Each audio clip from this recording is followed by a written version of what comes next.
ಧರ್ಮದರ್ಶಿಗಳು ಇವತ್ತು ದೇವರ ಆಶೀರ್ವಾದವನ್ನು ಪಡ್ಕೊಂಡು ಇವತ್ತು ಬಂದಿರತಕ್ಕಂಥ ಎಲ್ಲ ಭಕ್ತರಿಗೆ ಒಳ್ಳೆ ಮನಸ್ಸಿನಿಂದ, ಅದರಲ್ಲಿ ಯಾವುದೇ ರೀತಿಯಾಗಿರ್ತಕ್ಕಂಥ ಭೇದ ಭಾವ ಇಲ್ಲದೆ ಎಲ್ಲರನ್ನು ಒಂದೇ ಸಮಾನ ದೃಷ್ಟಿಯಲ್ಲಿ ಕಂಡು ಅವರಿಗೆ ನಿಮಗೆ ದೇವರು ಒಳ್ಳೇದು ಮಾಡಲಿ ಅಂತ ಹೇಳಿ ಒಂದು ಕೈ ಎತ್ತಿ ಕೊಟ್ಟಿರ್ತಕ್ಕಂಥ ಒಂದು ಪ್ರಸಾದ ಅವರಿಗೆ ಜೀವಕ್ಕೆ ಅಮೃತ, ಇದು ಜೀವನಕ್ಕೆ ಒಂದು ಶಕ್ತಿ. ನಾನು ಈ ಕ್ಷೇತ್ರದ ಶಾಸಕನಾಗುವ ಮೊದಲೇ ಧರ್ಮದರ್ಶಿಗಳ ಆಶೀರ್ವಾದ ಮಾಡಿದ್ದಾರೆ.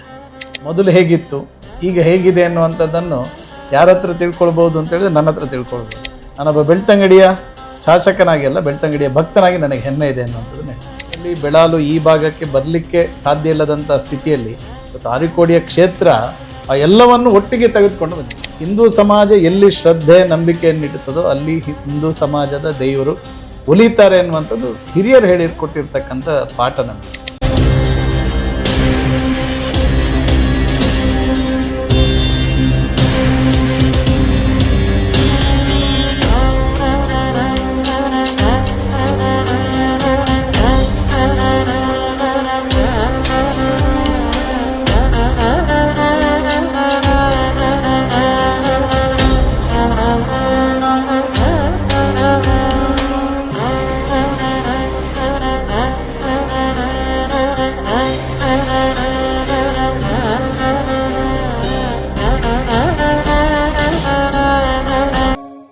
ಎಲ್ರಿಗೂ ನಮಸ್ಕಾರ.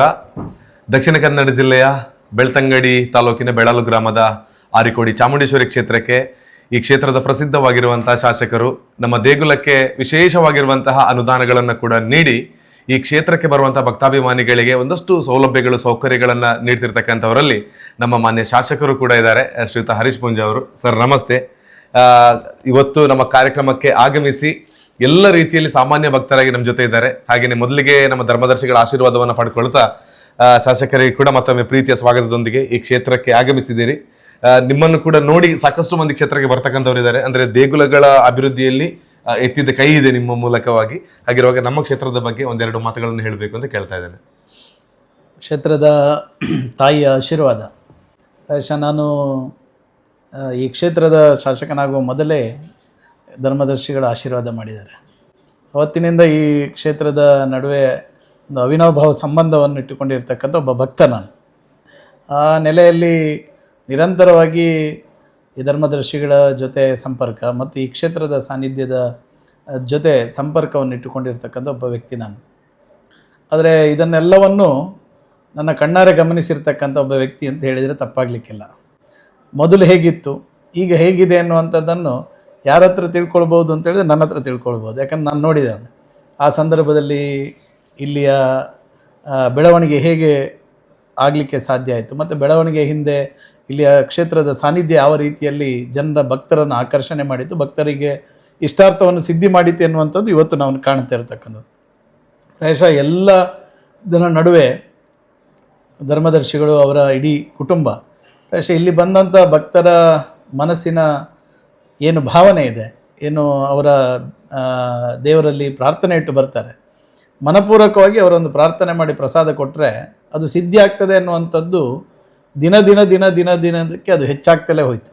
ಆ ಕಾರಣಕ್ಕೋಸ್ಕರ ಇವತ್ತು ಸಾವಿರಾರು ಭಕ್ತರು ಇವತ್ತು ಈ ಕ್ಷೇತ್ರಕ್ಕೆ ಬರುವಂಥ ಒಂದು ಕ್ಷೇತ್ರ ಆಗಿ ಬೆಳೆದು ನಿಂತಿರ್ತಕ್ಕಂಥದ್ದು. ಇದು ನಮಗೆಲ್ಲರಿಗೂ ಹೆಮ್ಮೆ. ತಾಯಿಯ ಕ್ಷೇತ್ರ ಅಂತ ಹೇಳಿದರೆ ನಾವು ಕೊಲ್ಲೂರು, ಕಟೀಲು ಈ ರೀತಿಯ ತಾಯಿಯ ಕ್ಷೇತ್ರದ ಬಗ್ಗೆ ನಾವು ಮಾತಾಡ್ತೇವೆ, ಹೋಗ್ತೇವೆ.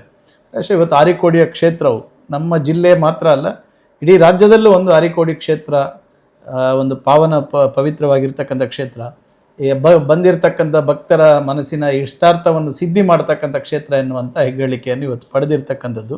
ನಾನೊಬ್ಬ ಬೆಳ್ತಂಗಡಿಯ ಶಾಸಕನಾಗಿ ಅಲ್ಲ, ಬೆಳ್ತಂಗಡಿಯ ಭಕ್ತನಾಗಿ ನನಗೆ ಹೆಮ್ಮೆ ಇದೆ ಅನ್ನುವಂಥದ್ದನ್ನು ಹೇಳ್ತೀನಿ. ಓಕೆ, ಇವತ್ತು ಕಾರ್ಯಕ್ರಮಕ್ಕೆ ಬಂದು ದಿನನಿತ್ಯ ನೋಡ್ತಕ್ಕಂಥ ಭಕ್ತರ ಸಂಖ್ಯೆ, ಇವತ್ತು ಬೆಳ್ತಂಗಡಿಯಲ್ಲಿ ಇಂಥ ಒಂದು ಕ್ಷೇತ್ರ ಇದೆ, ದೇಶದ ಮೂಲೆ ಮೂಲೆಗಳಿಂದ ಇವತ್ತು ಕರೆಯನ್ನು ಮಾಡ್ತಾರೆ. ಹಾಗೆಯೇ ಅಮ್ಮನ ಕ್ಷೇತ್ರಕ್ಕೆ ಏನಾದರೂ ಒಂದು ಸಣ್ಣ ಕಿಂಚಿತ್ತು ಸೇವೆ ಏನಾದರೂ ಅಲ್ಲಿ ಇದ್ದೇ ಕೊಡ್ತಾ ಇದ್ದಾರೆ. ನೀವೊಬ್ಬ ಭಕ್ತನಾಗಿ ಇಲ್ಲಿ ಒಂದು ಬಂದು ಕ್ಷೇತ್ರಕ್ಕೆ ನೋಡ್ತಾ ಇದ್ದೀರಿ, ಒಬ್ಬ ಶಾಸಕರಾಗಿ ಇಷ್ಟು ಮಂದಿ ಭಕ್ತರು ಈ ಒಂದು ಬೆಳ್ತಂಗಡಿಗೆ ಬರ್ತಾ ಇರುವಾಗ ಶಾಸಕರಾಗಿರುವ ನೆಲೆಯಲ್ಲಿ ಅಂದರೆ ಒಂದು ನಮ್ಮ ಕ್ಷೇತ್ರಕ್ಕೆ ಇಷ್ಟು ಮಂದಿ ಸಂಖ್ಯೆ ಬರ್ತಾ ಇರುವಾಗ ಇದು ಬೆಳ್ತಂಗಡಿ ಕೂಡ ಒಂದು ಹೆಮ್ಮೆ. ಈ ಆರಿಕೋಡಿ ಕ್ಷೇತ್ರದಿಂದಾಗಿ ನಮ್ಮ ಒಂದು ತಾಲೂಕಿಗೆ ಕೂಡ ಹೆಮ್ಮೆ ಆಗಿದೆ. ಒಂದು ಶಾಸಕರಾಗಿ ಎಷ್ಟು ಒಂದು ಖುಷಿ ಪಡ್ತೀರಾ ಅಂತ ಇದ್ರ ಬಗ್ಗೆ? ಖಂಡಿತವಾಗೂ ನನಗೆ ಇವತ್ತು ಭಾಳ ಹೆಮ್ಮೆ ಇದೆ. ಯಾಕಂತ ಹೇಳಿದ್ರೆ ನಾನು ಶಾಸಕನಾಗಿ ಬರಬೇಕಾದ್ರೆ ಧರ್ಮದರ್ಶಿಗಳಿಗೆ ಗೊತ್ತಿದೆ ಉಜಿರೆಯಿಂದ ಬೆಳಾಲಿಗೆ ಬರಬೇಕಾದ್ರೆ ಅದು ಹರಸಾಹಸ ಪಡಬೇಕಿತ್ತು, ಆ ರೀತಿಯ ರಸ್ತೆ ಇತ್ತು. ಈ ಭಾಗದಿಂದ ಉಪ್ಪಿನಂಗಡಿಗೆ ಹೋಗಬೇಕಾದರೂ ಅಷ್ಟು ಸುಲಭ ಸಾಧ್ಯ ಇರಲಿಲ್ಲ. ಆದರೆ ಇವತ್ತು ಬೆಳಾಲಿ ಇದೆಯಲ್ಲ, ಇದು ಎಲ್ಲವನ್ನು ಬೆಸೆಯತಕ್ಕಂಥ ಒಂದು ರಸ್ತೆ ನಿರ್ಮಾಣ ಆಗಿದೆ. ಅದರ ಜೊತೆಗೆ ಎಲ್ಲರಿಗೂ ಇವತ್ತು ಅನುಕೂಲ ಆಗ್ತಕ್ಕಂಥ ನಿಟ್ಟಿನ ಒಂದು ವಾತಾವರಣ ನಿರ್ಮಾಣ ಆಗಿದೆ. ಒಂದು ಕಾಲದಲ್ಲಿ ಬೆಳಾಲು ಈ ಭಾಗಕ್ಕೆ ಬರಲಿಕ್ಕೆ ಸಾಧ್ಯ ಇಲ್ಲದಂಥ ಸ್ಥಿತಿಯಲ್ಲಿ ಇವತ್ತು ಆರಿಕೋಡಿಯ ಕ್ಷೇತ್ರ ಆ ಎಲ್ಲವನ್ನು ಒಟ್ಟಿಗೆ ತೆಗೆದುಕೊಂಡು ಬಂದಿದೆ. ಅಭಿವೃದ್ಧಿ, ಜನ, ಪಾವಿತ್ರ್ಯತೆ, ಸಾನ್ನಿಧ್ಯ ಎಲ್ಲ ಒಟ್ಟಾಗಿ ಬಂದಿದೆ ಇವತ್ತು ಆರಿಕೋಡಿಯ ಕ್ಷೇತ್ರದ ಮೂಲಕ. ಪ್ರಾಯಶಃ ಇವತ್ತು ಆರಿಕೋಡಿ ಎನ್ನುವಂಥದ್ದು ಇದು ಮತ್ತೊಮ್ಮೆ ಕರ್ನಾಟಕದ ಭೂಪಟದಲ್ಲಿ, ರಾಜ್ಯದ ದೇಶದ ಭೂಪಟದಲ್ಲಿ ಹೇಗೆ ಬೇರೆ ಬೇರೆ ಪವಿತ್ರ ಕ್ಷೇತ್ರಗಳ ಒಂದು ಕ್ಷೇತ್ರದ ಒಂದು ಗೂಗಲ್ ಏನಿರ್ತದೆ, ಪ್ರಾಯಶಃ ಇವತ್ತು ಆರಿಕೋಡಿಯು ಸಹ ಅದೇ ರೀತಿಯಲ್ಲಿ ಜನಮಾನಸದ ಜೊತೆ ಬೆರೆತಿದೆ ಅಂತ ಹೇಳಿದ್ರೆ ತಪ್ಪಾಗಿ. ಅದೇ ಭಕ್ತರ ಒಂದು ಜೀವನಕ್ಕೆ ಎಷ್ಟು ಶಕ್ತಿಯನ್ನು ಕೊಟ್ಟಿದೋ, ವ್ಯಾವಹಾರಿಕವಾಗಿ ಕೂಡ ಆರಿಕೋಡಿ ಕ್ಷೇತ್ರದಿಂದಾಗಿ ಸಾವಿರಾರು ಮಂದಿ ಬದುಕ್ತಾ ಇದ್ದಾರೆ ಅಂತ ಹೇಳುವಂಥದ್ದು ಇವತ್ತು ಈ ಕ್ಷೇತ್ರದ ಮಹಿಮೆ ಅಂತ ಹೇಳ್ಕೊಳ್ಬೋದಲ್ಲ. ನಾನು ಒಂದು ಮಾತನ್ನು ಹೇಳ್ತೇನೆ, ಈ ಹಿಂದೂ ಸಮಾಜ ಇರುವುದು ಯಾವುದ್ರ ಮೇಲೆ ಅಂತ ಹೇಳಿದ್ರೆ ನಂಬಿಕೆಯ ಮೇಲೆ. ಕುಂಭಮೇಳ ಇವತ್ತು ನಡೀತಾ ಇದೆ. 40 ಕೋಟಿಗಿಂತಲೂ ಹೆಚ್ಚಿನ ಜನ ಭಕ್ತರು ಕುಂಭಮೇಳದಲ್ಲಿ ಹೋಗಿ ಭಾಗವಹಿಸ್ತಾರೆ ಅಂತ ಹೇಳಿದರೆ ಅಲ್ಲಿರ್ತಕ್ಕಂಥ ನಂಬಿಕೆ ಮಾತ್ರ, ಅಲ್ಲಿರ್ತಕ್ಕಂಥ ಶ್ರದ್ಧೆ ಮಾತ್ರ, ಅದು ಹಿಂದುತ್ವ. ಪ್ರಾಯಶಃ ಆರಿಕೋಡಿಗೆ ದಿನ ಸಂಖ್ಯೆ ಜಾಸ್ತಿಯಾಗಿ ಇವತ್ತು ಸಾವಿರಾರು ಸಂಖ್ಯೆ ಬಂದಿದ್ದಾರೆ ಅಂತ ಹೇಳಿದರೆ ಇಲ್ಲಿಯ ಶ್ರದ್ಧೆ ಮತ್ತು ಇಲ್ಲಿಯ ನಂಬಿಕೆ, ಅದು ಆ ಶ್ರದ್ಧೆ ನಂಬಿಕೆ ಇವತ್ತು ಅವರ ಎಲ್ಲ ಮನಸ್ಸಿನ ಇಷ್ಟಾರ್ಥವನ್ನು ಸಿದ್ಧಿ ಮಾಡಿರ್ತಕ್ಕಂಥದ್ದು. ಆ ಕಾರಣಕ್ಕೋಸ್ಕರ ಹಿಂದೂ ಸಮಾಜ ಎಲ್ಲಿ ಶ್ರದ್ಧೆ ನಂಬಿಕೆಯನ್ನಿಟ್ಟುತ್ತದೋ ಅಲ್ಲಿ ಹಿಂದೂ ಸಮಾಜದ ದೇವರು ಒಲಿತಾರೆ ಅನ್ನುವಂಥದ್ದು ಹಿರಿಯರು ಹೇಳಿಕೊಟ್ಟಿರ್ತಕ್ಕಂಥ ಪಾಠ ನಮಗೆ. ಅದನ್ನೇ ನಾವು ಮುಂದುವರಿಸಿಕೊಂಡು ಹೋಗ್ತಕ್ಕಂಥ ಧರ್ಮದರ್ಶಿಗಳು ಇವತ್ತು ದೇವರ ಆಶೀರ್ವಾದವನ್ನು ಪಡ್ಕೊಂಡು ಇವತ್ತು ಬಂದಿರತಕ್ಕಂಥ ಎಲ್ಲ ಭಕ್ತರಿಗೆ ಒಂದು ಒಳ್ಳೆಯ ಮನಸ್ಸಿನಿಂದ, ಅದರಲ್ಲಿ ಯಾವುದೇ ರೀತಿಯಾಗಿರ್ತಕ್ಕಂಥ ಭೇದ ಭಾವ ಇಲ್ಲದೆ ಎಲ್ಲರನ್ನು ಒಂದೇ ಸಮಾನ ದೃಷ್ಟಿಯಲ್ಲಿ ಕಂಡು ಅವರಿಗೆ ನಿಮಗೆ ದೇವರು ಒಳ್ಳೇದು ಮಾಡಲಿ ಅಂತ ಹೇಳಿ ಒಂದು ಕೈ ಎತ್ತಿ ಕೊಟ್ಟಿರ್ತಕ್ಕಂಥ ಒಂದು ಪ್ರಸಾದ ಅವರಿಗೆ ಜೀವಕ್ಕೆ ಅಮೃತ, ಅದು ಜೀವನಕ್ಕೆ ಒಂದು ಶಕ್ತಿ. ಓಕೆ, ಎಲ್ಲ ಕಡೆಗಳಲ್ಲಿ ಶಾಸಕರು ಹೋಗ್ತಾರೆ, ಇದ್ದಾಗ ಹೋಗಿ ಕೈ ಮುಗಿದು ಅಲ್ಲಿ ಒಂದು ಗೌರವವನ್ನು ಪಡ್ಕೊಂಡು ಬರ್ತಾರೆ. ಆದರೆ ಇಷ್ಟು ಹೊತ್ತು ಒಂದು ಸಮಯವನ್ನು ಕಳೀತಕ್ಕಂಥದ್ದು ಒಬ್ಬ ಸಾಮಾನ್ಯ ಭಕ್ತರಾಗಿ ಅಂತ ಹೇಳಿದರೆ ಈ ಕ್ಷೇತ್ರಕ್ಕೆ ಇರುವಂಥ ಶಕ್ತಿ, ಹಾಗೆಯೇ ಒಬ್ಬ ದೇವಸ್ಥಾನ ಅಂತ ಹೇಳಿ ಬಂದಾಗ ತಮ್ಮಲ್ಲಿರುವಂಥ ಒಂದು ದೊಡ್ಡ ಗುಣ ಅಂತ ನಾವು ಭಾವಿಸ್ಕೊಳ್ತೇನೆ. ಹಾಗೆಯೇ ಎಲ್ಲ ವಿಚಾರಗಳಲ್ಲೂ ಕೂಡ ಬೆಳವಣಿಗೆಗೆ ಈ ಕ್ಷೇತ್ರದ ಎಲ್ಲ ಬಂಧುಗಳು ನಿಮಗೆ ಸಹಕಾರ ಕೊಟ್ಟಿದ್ದಾರೆ. ದೈವಿಕವಾಗಿರುವಂಥ ಶಕ್ತಿ ಆಶೀರ್ವಾದಗಳಿದೆ. ಹಾಗೆಯೇ ಆರಿಕೋಡಿ ಅಮ್ಮನ ಆಶೀರ್ವಾದದಿಂದ ಮುಂದೊಂದು ದಿನ ದೊಡ್ಡ ಮಟ್ಟದಲ್ಲಿ ಯಶಸ್ಸು ತಮಗೆ ಸಿಗಲಿ ಅಂತ ನಾವು ಕೇಳಿಕೊಳ್ತೇವೆ. ಹಾಗೆ ನಮ್ಮ ಕ್ಷೇತ್ರದ ಬಗ್ಗೆ ಬಂದು ಇವತ್ತಲ್ಲ ಮೊದಲಿಂದಲೂ ಈವರೆಗೂ ಕೂಡ ಈ ರೀತಿ ಒಂದು ಒಳ್ಳೆಯ ಸಂಬಂಧವನ್ನು ಇರಿಸಿಕೊಂಡು ತಾಯಿ ಆಶೀರ್ವಾದವನ್ನು ಪಡ್ಕೊಳ್ತಿರೋ ನಿಮಗೆ ಒಳ್ಳೆಯದಾಗಲಿ sir. Thank you so much. ನಮ್ಮ ಧರ್ಮದರ್ಶಿಗಳು ನಮ್ಮ ಜೊತೆ ಒಂದು ಅಣ್ಣನ ಜಾಗದಲ್ಲಿ ನಿಂತು ನಮಗೆ ಆಶೀರ್ವಾದವನ್ನು ಮಾಡಿದವರು, ಸಲಹೆ ಸೂಚನೆಯನ್ನು ಕೊಟ್ಟವರು.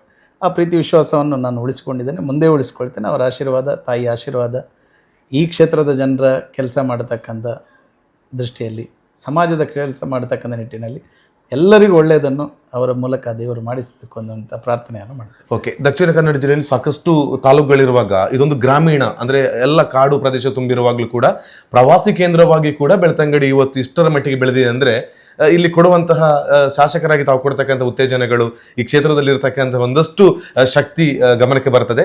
ಬೇರೆ ಬೇರೆ ಕಡೆಗಳಿಂದ ನಮ್ಮ ವಿಡಿಯೋ ನೋಡ್ತಾ ಇದ್ದಾರೆ. ಒಬ್ಬರು ಶಾಸಕರಾಗಿ ತಾವು ಹೇಗೆ ಸ್ವಾಗತವನ್ನು ಮಾಡ್ತೀರಿ ಎಲ್ಲರನ್ನು ಕೂಡ ಅಂತ? ಈ ಹಿಂದೂ ಸಮಾಜದ ನಂಬಿಕೆ, ಶ್ರದ್ಧೆಗೆ ಮತ್ತೊಂದು ಪ್ರತೀಕವಾಗಿರ್ತಕ್ಕಂಥ ಕ್ಷೇತ್ರ ಆರಿಕೋಡಿ ಕ್ಷೇತ್ರ. ತಮ್ಮ ಮನಸ್ಸಿನ ಇಷ್ಟಾರ್ಥ ಸಿದ್ಧಿಗೋಸ್ಕರ ಕ್ಷೇತ್ರಕ್ಕೆ ಬನ್ನಿ, ಕ್ಷೇತ್ರದ ದೇವರ ಪ್ರಸಾದವನ್ನು ಧರ್ಮದರ್ಶಿಗಳ ಕೈಯಿಂದ ಪಡ್ಕೊಳ್ಳಿ. ನಿಮ್ಮ ಮನಸ್ಸಿನ ಅಭೀಷ್ಟಗಳೇನಿದೆ, ನಿಮ್ಮ ಮನಸ್ಸಿನ ಆಶೋತ್ತರಗಳೇನಿದೆ ಅದನ್ನು ತಾಯಿ ಖಂಡಿತವಾಗಿಯೂ ನೆರವೇರಿಸ್ತಾರೆ ಅನ್ನುವಂಥ ನಂಬಿಕೆ ಮತ್ತು ಆ ಒಂದು ನಂಬಿಕೆಯಿಂದ ನೀವು ಈ ಕ್ಷೇತ್ರಕ್ಕೆ ಬಂದರೆ ಖಂಡಿತ ನಿಮ್ಮ ಇಷ್ಟಾರ್ಥ ಸಿದ್ಧಿ ಆಗ್ತದೆ ಅನ್ನುವಂಥ ಮಾತನ್ನು ಈ ಸಂದರ್ಭದಲ್ಲಿ ಹೇಳಲಿಕ್ಕೆ ನಾನು ಇಚ್ಛೆಪಡ್ತೀನಿ. ಓಕೆ, ಸೋಲಿಸಬೇಕು ಅಂತ ಯೋಚನೆ ಮಾಡುವವರ ಮಧ್ಯೆ ಕೂಡ ತಾಯಿ ಅಡ್ಡಲಾಗಿ ನಿಂತು ನಿಮ್ಮ ಗೆಲುವು ಇನ್ನು ಮುಂದೆ ಕೂಡ ಮುಂದುವರಿಯಲಿ ಅಂತ ನೆನೆಸಿಕೊಳ್ತಾ ಧನ್ಯವಾದಗಳು ಸರ್. ನಿಮ್ಮ ಪ್ರೀತಿಯ ಮಾತುಗಳಿಗಾಗಿ ಧರ್ಮದರ್ಶಿಗಳಿಗೆ ಕೂಡ ಪ್ರಣಾಮವನ್ನು ಸಲ್ಲಿಸ್ತಾ ಇದ್ದೇನೆ. Thank you.